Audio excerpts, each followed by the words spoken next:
Hi this is Ranjeet Kumar Jha और आप देखना स्टार्ट कर चुके हैं पीपीडी आरकेजे यानी फिजिक्स पॉइंट दरभंगा। तो अभी अपन लोग गाइस क्या निकालना सीख रहे हैं, electric field intensity due to a one dimensional body. कहने का मतलब वन डायमेंशनल बॉडी मतलब लाइन चार्ज के कारण अपन लोग इलेक्ट्रिक फील्ड इंटेंसिटी निकाल रहे हैं एट सर्टेन पॉइंट पर। तो हमने जैसे कि बताया था कि सोर्स चार्ज हमारा डिफरेंट शेप के हो सकते हैं। जैसे अगर शेप अगर उनका पॉइंट है और हमने उस पर चार्ज दिया तो वो सोर्स क्या कहला जाएगा, पॉइंट चार्ज बॉडी। अगर shape of material as like a line और उस पर हमने चार्ज दिया तो लाइन पर क्या हो जाएगा, चार्ज डिस्ट्रीब्यूट हो जाएगा। क्यों? तो उनका कंपोजिशन या उनका स्ट्रक्चर यूनिफॉर्म है तो चार्ज डिस्ट्रीब्यूट होगा यूनिफॉर्मली। चार्ज क्या होगा, डिस्ट्रीब्यूट होगा यूनिफॉर्मली बाय रिपल्सन से। बाय किससे, रिपल्सन से, रिपल्सन ऑफ चार्जेस के कारण। और उसमें हमने एक पर्टिकुलर लेमिना के कारण देखा था। कौन सा लेमिना? तो स्ट्रेट वायर के कारण देखा था, या स्ट्रेट लॉन्ग थ्रेड के कारण देखा था, या स्ट्रेट रॉड के कारण देखा था। तो रॉड शुड बी थीन, कहने का मतलब वन डायमेंशनल बॉडी के कारण हमने इलेक्ट्रिक फील्ड किसी सर्टेन पॉइंट पर निकाले थे। ये आज अपन लोग देखते हैं। मान लीजिए कि ये एक थीन रॉड है और हमने एक ये भी थीन रॉड ले लिया। सपोज कीजिए कि इस पर चार्ज यूनिफॉर्मली डिस्ट्रीब्यूटेड है, यानी लीनियर चार्ज डेंसिटी मान लिया कि इस पर लैम्डा 1 है एंड इस पर लैम्डा 2 है, यानी यूनिफॉर्मली डिस्ट्रीब्यूटेड चार्ज है। और ये स्ट्रिंग या रॉड या आपका वायर क्या है, थीन है, यानी ये लाइन चार्जेस है। तो हमने पिछले लेक्चर में क्या देखा था, इस वायर के कारण यानी ये लॉन्ग थीन के कारण या लॉन्ग स्ट्रिंग या थीन वायर के कारण हमने electric field intensity eight somewhere निकाले थे। तो इलेक्ट्रिक फील्ड इंटेंसिटी क्या होता था, तो 2k lambda upon x, 2k lambda upon x, where x is the distance between this uniformly charged rod to that point। तो चलिए आज अपोलो निकाल लेते हैं। ये यूनिफॉर्मली चार्ज रॉड, तो फील्ड तो चारों तरफ प्रोड्यूस कर रहा, उसमें ये यूनिफॉर्मली चार्ज बॉडी आ गया तो इस पर क्या लगेगा, फोर्स डेफिनेटली लगेगा। या इस रॉड के कारण इस रॉड पर क्या लगेगा, फोर्स लगेगा। तो आज अपन लोग का मेन मोटिव है electrostatic force between two skew line. इस types of question generally magnetism में सोल्व किए जाते हैं, पर हम यहां पर भी सोल्व करेंगे और वहां तो करेंगे ही। तो चलिए निकालना सीखते हैं forces between two skew line. और हाँ, आपको इस लेक्चर का नोट पीडीएफ फॉर्म में मिल जाएगा इन डिस्क्रिप्शन बॉक्स। और जो बच्चे ओनली बोर्ड का प्रिपरेशन कर रहा हो वो इस वीडियो को आइदर 1.5 या 2 के स्पीड से देख सकते हैं, इवन दो मेडिकल का भी गाइस। और जो बच्चे इंजीनियरिंग का प्रिपरेशन कर रहे हैं वो एज कंटिन्यू रखिए। तो चलिए निकालना सीखते हैं electrostatic force between two skew line.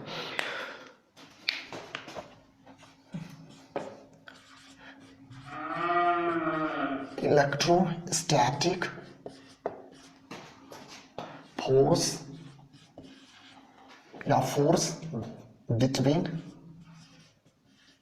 Skew line, skew line. अब ये लाइन क्या है, तो स्क्यू लाइन चार्ज है। चलिए चार्ज,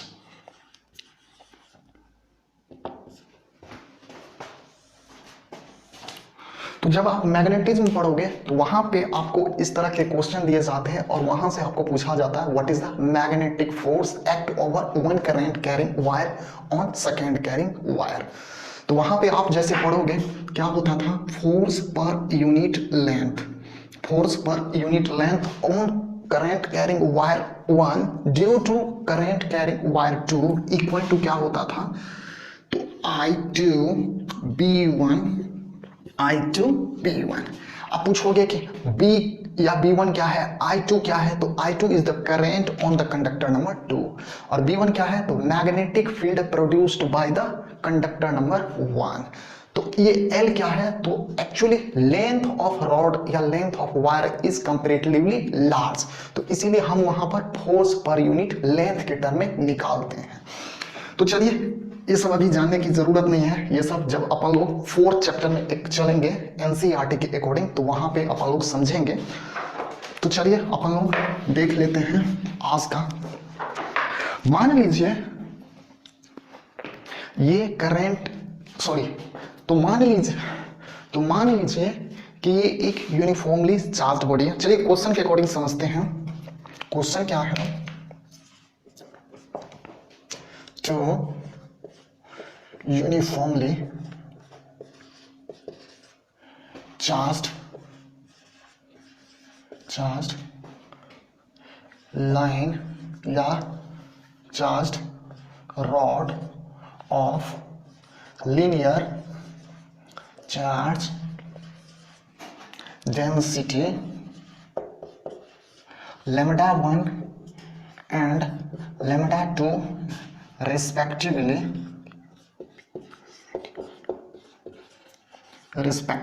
ठीक है। दो लीनियर चार्ज्ड बॉडी है, यानी दो रॉड है जिन पर लीनियर चार्ज डेंसिटी लैम्डा 1 है और इस पर लीनियर चार्ज डेंसिटी लैम्डा 2 है, और ये दोनों कैप्ट किया गया, यानी ये दोनों रखा गया, this two respectively and placed perpendicularly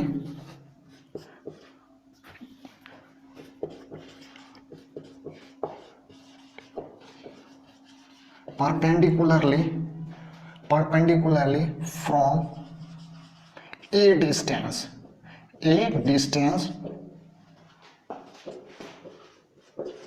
a distance from each other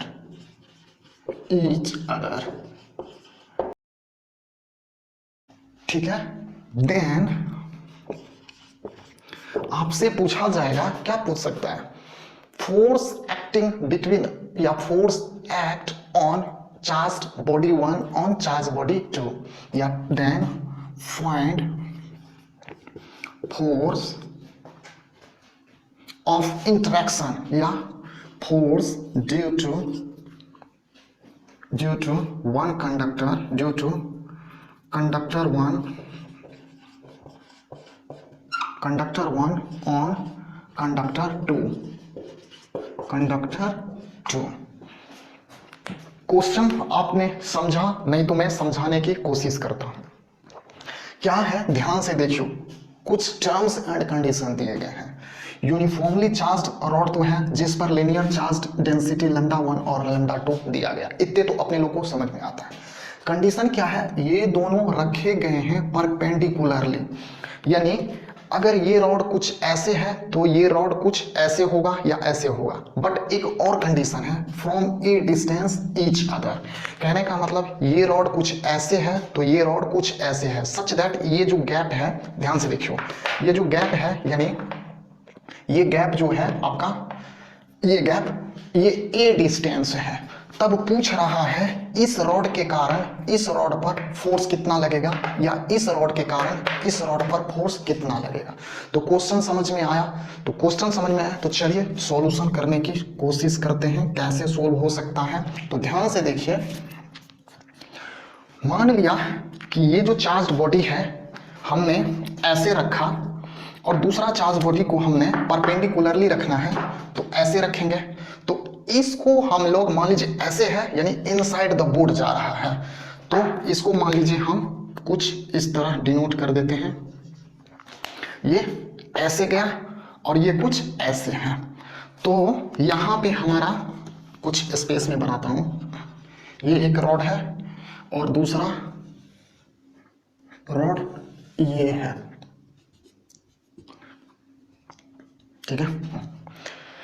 मान लिया कि ये कंडक्टर 1 है, चलिए कंडक्टर 1 मान लिया, ये कंडक्टर हमने 2 मान लिया। तो इस पर लीनियर चार्ज डेंसिटी कितना है, लैम्डा 1 है, तो लैम्डा 1 मान लिया, ठीक है। इस पर लीनियर चार्ज डेंसिटी कितना है, लैम्डा 2 हमने मान लिया, दिया गया है तो हमने मान लिया। अब इन दोनों के बीच का डिस्टेंस कितना है, कहने का मतलब ये डिस्टेंस कितना है, तो ये डिस्टेंस ए दिया गया है। अब पूछ रहा है आपसे कि इस कंडक्टर के कारण, यानी जो कंडक्टर ऐसा है, इस कंडक्टर के कारण इस कंडक्टर पर कितना फोर्स लग रहा है, या इस कंडक्टर के कारण इस कंडक्टर पर कितना फोर्स लग रहा है। तो ध्यान से देखियो, हमसे पूछ क्या रहा है, फोर्स, यानी फोर्स ऑन कंडक्टर 2, यानी इस पर फोर्स पूछ रहा है due to conductor number 1। Force on conductor 2 due to conductor 1, या फोर्स ऑन करंट सॉरी यानी force on wire 1 due to wire 2। तो ये नोटेशन सब मैं कैसे कर रहा हूं, इसको समझने के लिए आपको कूलम्ब्स लॉ का पार्ट 1 देखना पड़ेगा। तो वहां पे हमने वेक्टरली कैसे रिप्रेजेंट करते हैं वहां पे कंप्लीटली डिस्कस करा हुआ है। तो चलिए, ये क्या है, एक लॉन्ग दिया गया है टू यूनिफॉर्मली, हम मान लेते हैं कि ये रॉड जो है या थीन रॉड है, हम मान लेते हैं कि लॉन्ग थीन है या इनफाइनाइट लेंथ का ये थीन रॉड या स्ट्रिंग दिया गया है। तो फॉर इनफाइनाइट लेंथ के लिए थीन रॉड या थीन स्ट्रिंग के कारण electric field intensity at a distance x equal to क्या होता है। तो आप जानते हो यानी electric field intensity at a distance x at a distance x equal to क्या होता है, तो 2k lambda upon x, 2k lambda upon x, where lambda is equal to क्या है, तो लैम्डा इज इक्वल टू आपका है linear charge density of that infinite या लॉन्ग स्ट्रिंग। और ये x क्या है, तो जिस पॉइंट पर हमें फाइंड आउट करना है, यानी इस स्ट्रिंग से, अरे बाबा ऐसे समझना, ये स्ट्रिंग है, पिछले लेक्चर में ही तो हमने समझाया था। तो यहां से इस डिस्टेंस पर यानी x डिस्टेंस पर p है, तो यहां पर इलेक्ट्रिक फील्ड कितना होगा, ये इनफाइनाइट लेंथ का है, तो E at P equal to 2k lambda upon x, 2k lambda upon x and k is equal to what, तो k is equal to 1 upon 4 pi epsilon not.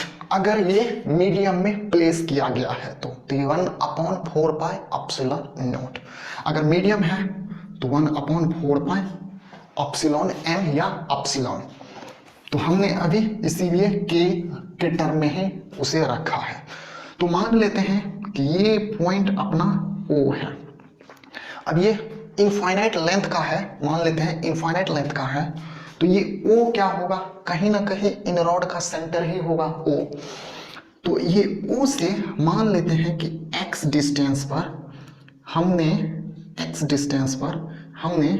dx length का एक छोटा सा section काटा, इस यहां से x लेंथ पर हमने एक छोटा सा सेक्शन dx काटा। अब मुझे बताओ इस पर चार्ज, लीनियर चार्ज डेंसिटी कितना है, लैम्डा 2 है। तो हमने छोटा सा सेक्शन कंसीडर करा, तो उस पर चार्ज कितना होगा, dq होगा।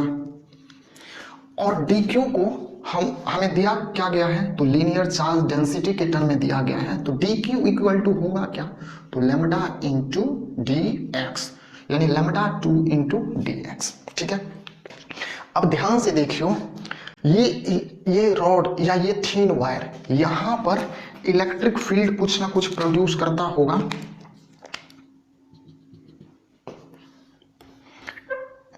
ये यहां पर इलेक्ट्रिक फील्ड प्रोड्यूस करता होगा, क्योंकि ध्यान से देखियो रॉड के कारण इलेक्ट्रिक फील्ड इंटेंसिटी आपको मालूम है, अगर ये लेंथ में r सपोज करूं, तो electric field intensity due to a long wire at a distance of r equal to क्या हो जाएगा, तो यहां पर मैं पुट क्या कर दूंगा, तो यानी EP equal to 2k lambda 1 upon r, 2k lambda 1 upon r, यानी इलेक्ट्रिक फील्ड कुछ इतना हुआ।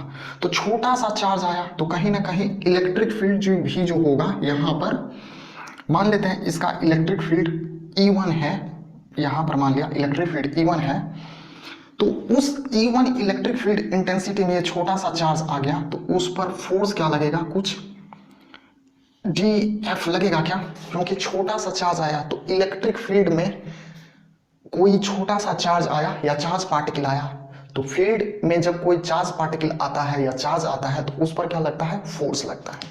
तो फोर्स क्या लगा, dF लगा। अब जरा इसे नोटेशन कीजिए, किस पर ये लग रहा है, तो रॉड 2 पर लग रहा है, तो यानी dF2 किसके कारण लग रहा है, तो 1 के कारण लग रहा है, तो dF2 ऑन 1, यानी force on conductor 2 due to conductor 1। ठीक है, अब ये फोर्स का डायरेक्शन हमने इधर ही क्यों दिया? तो मान लिया कि ये पॉजिटिव चार्ज है तो ये भी पॉजिटिव चार्ज होगा, क्योंकि कुछ दिया नहीं गया है तो टू यूनिफॉर्मली चार्ज रॉड है, कुछ दिया नहीं गया है तो हमने मान लिया कि दोनों पॉजिटिव है, ठीक है। अदरवाइज पॉजिटिव या नेगेटिव करके आप भी बना सकते हो, दोनों नेगेटिव होगा तब पर भी फोर्स का डायरेक्शन कुछ इधर होगा, अगर एक पॉजिटिव होगा एक नेगेटिव होगा तो फोर्स का डायरेक्शन कुछ टुवार्ड्स द चार्ज होगा या टुवार्ड्स द सोर्स चार्ज होगा। तो डायरेक्शन की हम अभी बात नहीं कर रहे हैं, हम ओनली फोर्स की बात कर रहे हैं। तो अब देखियो यानी dF2 इक्वल टू क्या होगा? तो आप जानते हो फोर्स इक्वल टू क्या होता है? तो force equal to E into Q होता है, और फोर्स का डायरेक्शन वही होता है जो इलेक्ट्रिक फील्ड का डायरेक्शन होता है। तो इस सोर्स चार्ज के कारण इलेक्ट्रिक फील्ड यहाँ पर कुछ इधर है, क्योंकि ये आउटवर्ड द इलेक्ट्रिक फील्ड होता है तो फोर्स भी कुछ आउटवर्ड ही लगेगा, तो इसीलिए फोर्स का डायरेक्शन कुछ इधर आया। तो ये मिटा दूं, चलिए अब फिर से जरा समझने की कोशिश करते हैं। हाँ, अब हमें dF2 तो हमें चाहिए नहीं, हमें कंप्लीट फोर्स चाहिए। तो ध्यान से देखियो, पहले मैं चाहता हूं इस फोर्स को रिजोल्व कर लेता हूं। तो सपोज कीजिए कि ये एंगल थीटा है, तो जैसे ही हमने यहां पर रिजोल्व करने की कोशिश करेंगे तो ये थीटा, तो ये कितना हो जाएगा? ये भी थीटा होगा क्या? बिल्कुल होएगा। अब ध्यान से देखियो, जब इस फोर्स को रिजोल्व करेंगे तो इधर थीटा है तो उनके साइड में क्या लगता है? कॉस थीटा लगता है, तो क्या हो जाएगा? dF21 कॉस थीटा, और इधर क्या होगा? तो dF21 साइन थीटा। समझ में आया? ये हमने वेक्टर को, अरे बाबा ऐसे समझना है, कोई फोर्स है मान लो इधर, तो यहाँ पर हमने रेक्टेंगुलरली इसे रिजोल्व करना है, तो क्या होता है? अगर ये थीटा है तो ये होगा ना F cos थीटा, ये क्या होगा? F sin theta. तो वही तो मैं यहाँ पे कर रहा हूँ, F cos theta F sin theta.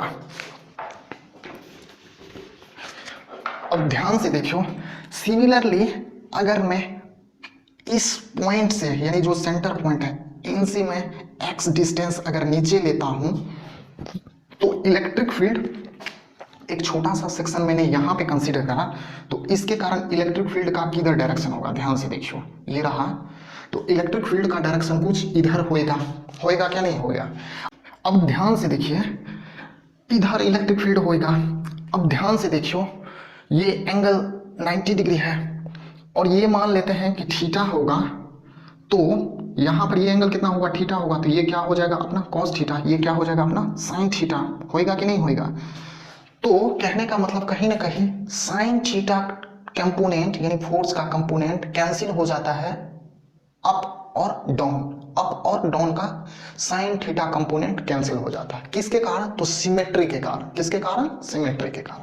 तो we can say that due to symmetry all rectangular component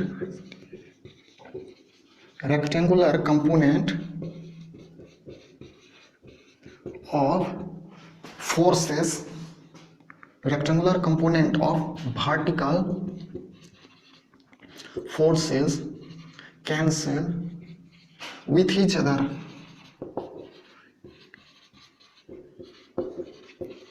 सारे वर्टिकल कंपोनेंट आपका कैंसिल हो रहा है ड्यू टू सिमेट्री के कारण। आपका तब नेट इलेक्ट्रिक फील्ड क्या बचेगा? तो ओनली हॉरिजॉन्टल कंपोनेंट का बचेगा। देन नेट इलेक्ट्रिक फील्ड कितना मिलेगा? या सॉरी, नेट इलेक्ट्रिक फोर्स आपका ड्यू टू हॉरिजॉन्टल के कारण, ड्यू टू हॉरिजॉन्टल कंपोनेंट के कारण।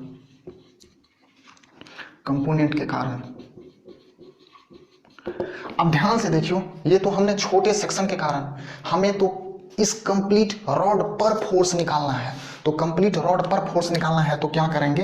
इस छोटे छोटे dF21 cos थीटा को क्या करेंगे? इंटीग्रेट कर देंगे। कहां से कहां तक इंटीग्रेट करेंगे? तो ये लॉन्ग वायर है तो इन्फिनिटी, यानी पॉजिटिव इन्फिनिटी से लेकर माइनस इन्फिनिटी तक इंटीग्रेट कर देंगे। तो कहने का मतलब इस पर नेट फोर्स जो होगा, यानी F टू वन यानी कंडक्टर नंबर 2 पर कंडक्टर नंबर 1 के कारण जो फोर्स लगा, integration over D F two 1 cos theta, कहां से कहां, तो माइनस इंफिनिटी से लेकर प्लस इंफिनिटी तक, यानी माइनस इंफिनिटी से लेकर प्लस इंफिनिटी तक। अब चलिए ये डी एफ टू 1 क्या होगा, तो ध्यान से देखिए D F two 1 equal to क्या होगा, तो चार्ज इंटू इलेक्ट्रिक फील्ड। तो electric field E1 equal to क्या होगा, पहले इसे समझने की कोशिश करते हैं। यहां पे ध्यान से समझना, minus infinity plus infinity, limit हमने पुट करा। अब ध्यान से देखियो फोर्स इक्वल टू क्या होगा, तो यानी इलेक्ट्रिक फील्ड किसके कारण, तो इलेक्ट्रिक फील्ड कंडक्टर 1 के कारण, तो E1, ठीक है। चार्ज किसका, तो छोटा सा चार्ज हमने जो कंसीडर करा, तो मान लीजिए यहां पर dq2 कंसीडर करा, तो यानी dq2 कंसीडर करा, ठीक है। चार्ज इनटू इलेक्ट्रिक फील्ड, ये आपका हो गया फोर्स इनटू cos थीटा। अब फिर ध्यान से देखिए, इसे फिर से एक्सप्लेन करते हैं। तो E1 इक्वल टू क्या होगा, तो हमने आपको बताया था इनफाइनाइट लेंथ के कारण या इनफाइनाइट स्ट्रेट लेंथ वायर के कारण electric field at distance of x के कारण कितना होता है, तो 2k लैम्डा अपॉन a या x।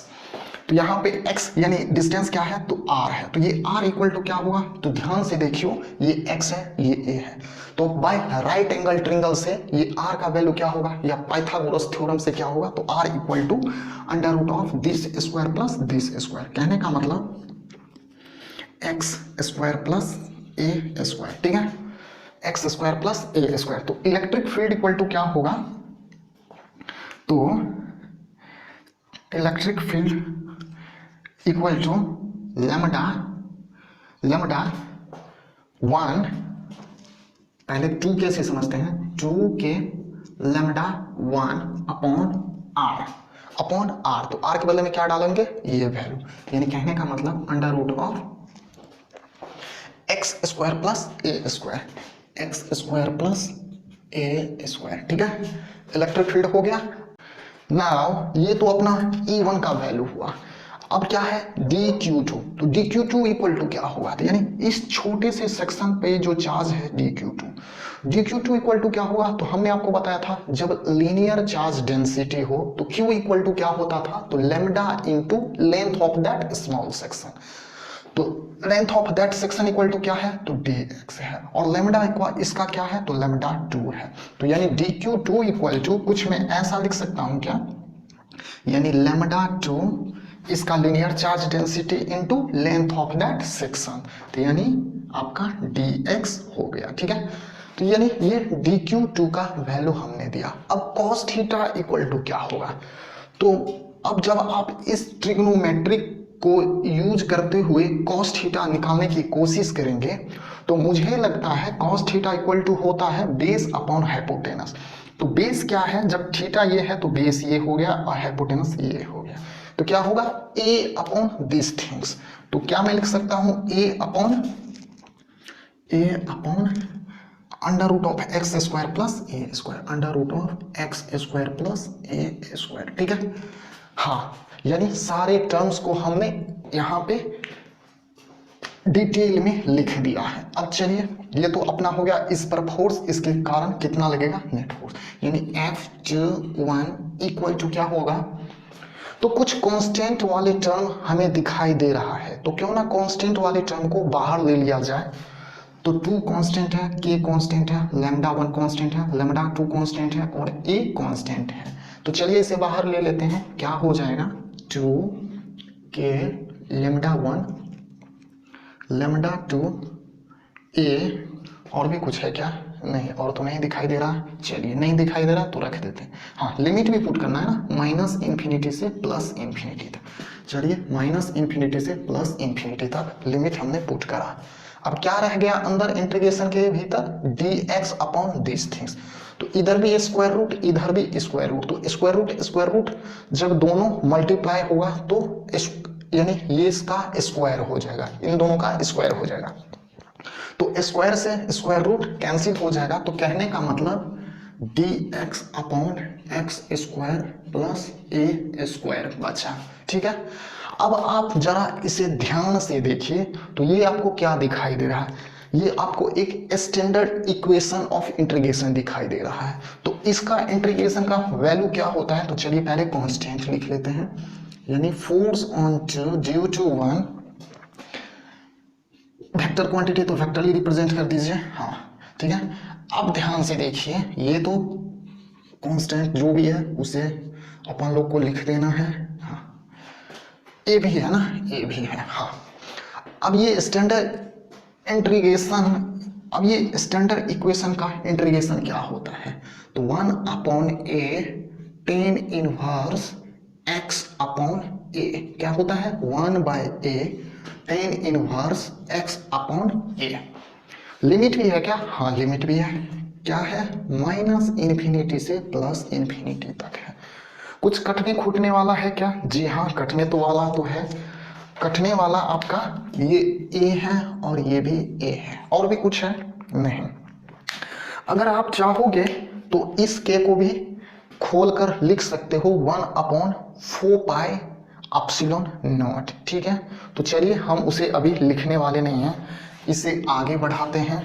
तो क्या हो जाएगा, 2k lambda 1 lambda 2 lambda 1 lambda 2, ये तो कैंसिल हो गया, टेन इनवर्स एक्स के दफा एक बार अपर लिमिट एक बार लोअर लिमिट, तो tan inverse infinity equal to क्या होता है, तो पाई बाय 2 होता है, माइनस और फिर माइनस ऑफ इन्फिनिटी, तो यानी tan inverse minus of minus infinity equal to pi by 2, यानी pi by 2 plus pi by 2। तो कहने का मतलब क्या हो गया, pi by 2 plus pi by 2, pi by 2 plus pi by 2। अब जरा गौर करके देखियो तो क्या हो जाएगा, pi by 2 plus pi by 2 equal to 2 pi by 2, तो 2 से 2 फेल कैंसिल हो गया। तो कहने का मतलब हमारा वैल्यू कुछ कहाँ पे लिखूं, चलिए यहाँ पे लिखता हूँ, यानी f of 2 due to 1 equal to 2k lambda 1 lambda 2 2 pi by 2, तो 2 2 कैंसिल हो गया, तो पाई। तो ये अपना रहा फोर्स ड्यू टू कंडक्टर या wire 1 on wire 2 of linear charge density lambda 1 and lambda 2 respectively at a distance of what, at a distance of A. तो ये आपका क्या हो गया, फोर्स हो गया, किसके कारण, तो ये आपका फोर्स हो गया इस वायर के कारण, यानी वायर 1 के कारण वायर 2 पर लगने वाला फोर्स हो गया in terms of linear charge density lambda 1 and lambda 2। Similarly कुछ ऐसा भी क्वेश्चन हो सकता है, पहले चलिए इसे आप जस्ट टेक द स्क्रीनशॉट ले लीजिए, हो गया। तो अब मैं चाहता हूं आपके लिए एक होमवर्क छोड़ के जाऊं। होमवर्क क्या रहेगा, चलिए कहां समझाऊं होमवर्क, तो आपको बताना है same question when this one is placed parallelly, this one is placed parallel with each other, placed parallel from a distance from each other। कहने का मतलब एक वायर ये है जिस पर लीनियर चार्ज मान लीजिए, हमने पॉजिटिव वायर दे दिया, चलिए इनफाइनाइट ही दे देते हैं, जिस पर लीनियर चार्ज डेंसिटी लैम्डा 1 है और दूसरा है, इनके बीच का डिस्टेंस मान लीजिए a हमने दे दिया, और इस पर लीनियर चार्ज डेंसिटी मान लीजिए लैम्डा 2 है। ठीक है, तो इस वायर के कारण इस वायर पर फोर्स कितना लगेगा, या इस वायर के कारण इस वायर पर इलेक्ट्रोस्टैटिक फोर्स कितना लगेगा, तो ये आपको ए डिस्टेंस दे दिया गया। हाँ ठीक है, तो ये क्वेश्चन को आपको सोल्व करके हमें कमेंट सेक्शन में इसका आंसर बताना है, और आप सोल्व करके अपने नोट में ये जरूर रख लीजिए। तो ये आपके लिए होमवर्क हो गया, तो काइंडली इस क्वेश्चन को आप जरूर सोल्व कीजिए। तो इस टाइप के क्वेश्चन आपको मैग्नेटिज्म में भी देखने को मिलेगा, तो डोंट वरी। चलिए आज का लेक्चर यहीं पे एंड करते हैं। उम्मीद करता हूँ लेक्चर आपको अच्छा लगा होगा। अगर लेक्चर अच्छा लगा तो लाइक कर दीजिए और चैनल को सब्सक्राइब कर दीजिए। All the very best.